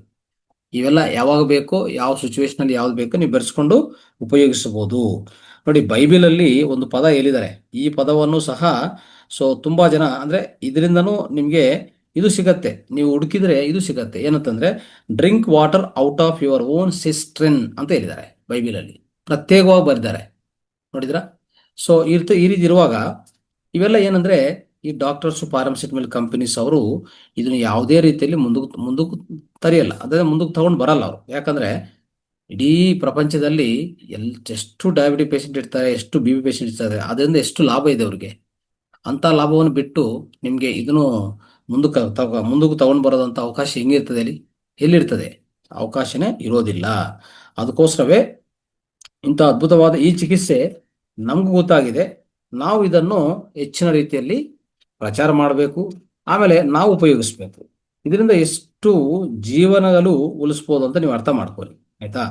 ಸೊ ಇನ್ನೊಂದು, ನಮ್ಮ ಈ ಆಯುರ್ವೇದದಲ್ಲಿ ಚರಕ ಸಂಹಿತ ಅಂತ ಇದೆಯಲ್ಲ, ಚರಕ ಮಹರ್ಷಿ ಹೇಳ್ಬೇಕಂದ್ರೆ ಕೌಯೂರಿನನ್ನು ತುಂಬಾ ಹೆಚ್ಚಿನ ರೀತಿಯಲ್ಲಿ ಪ್ರಚಾರ ಮಾಡಿದ್ದಾರೆ.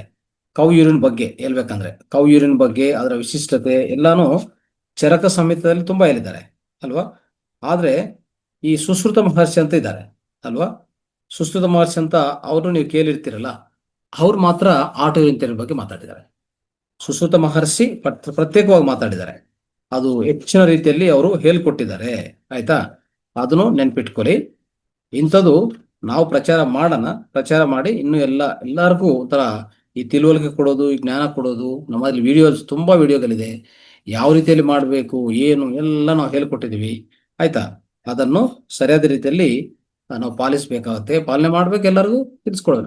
ಇದು ನೋಡಿ ವಿಷಯಾಗ್ನಿ ಅಂತ ಕೇಳ್ತಾರೆ ಆಯುರ್ವೇದದಲ್ಲಿ, ಭಾವನಾ ಪ್ರಕಾಶದಲ್ಲಿ ಇದಕ್ಕೆ ಹೆಸರೇ ವಿಷಯಾಗ್ನಿ. ಅಂದ್ರೆ ಒಂಥರ ವಿಷಯ ಏನಿದೋ ಆ ವಿಷಯನ್ನು ಒಂಥರ ವಿಷಯನ್ನೇ ಕಂಪ್ಲೀಟ್ ಕರಗಿಸುವಂತ ಆ ಶಕ್ತಿ, ಆ ಅಗ್ನಿ, ವಿಷಾಗ್ನಿ ಅಂತ ಕರಿತೀವಿ ನಾವು. ಆ ರೀತಿಯಲ್ಲಿ ರಸಾಯನ ಅಂತ ಹೇಳ್ತಾರೆ. ರಸಾಯನ ಅಂತಂದ್ರೆ ನಿಮ್ಮನ್ನು ಚೇತರಿಕಿಸುವಂತ ಅವಕಾಶ ಇದೆ ಯಾವ್ಯಾವ ವ್ಯಾಧಿಯಿಂದ, ಆಯ್ತಾ? ರಸಾಯನ ಆ ರೀತಿಯಲ್ಲಿ ಉಪಯೋಗ ಆಗತ್ತೆ ಇದು. ಆಮೇಲೆ ನಿಮ್ಗೆ ಯವನತ್ವವನ್ನು ಕೊಡುವಂತ ಅವಕಾಶನೂ ಇದೆ ಇದರಲ್ಲಿ. ಯವನತ್ವ ಕೊಡ್ತದೆ, ಅಮರತ್ವ ಕೊಡ್ತದೆ, ಏನು ಕೊಡಲ್ಲ ಎಲ್ಲಾನು ಕೊಡ್ತದೆ ಈ ಶಿವಂಬು ಅಂತ.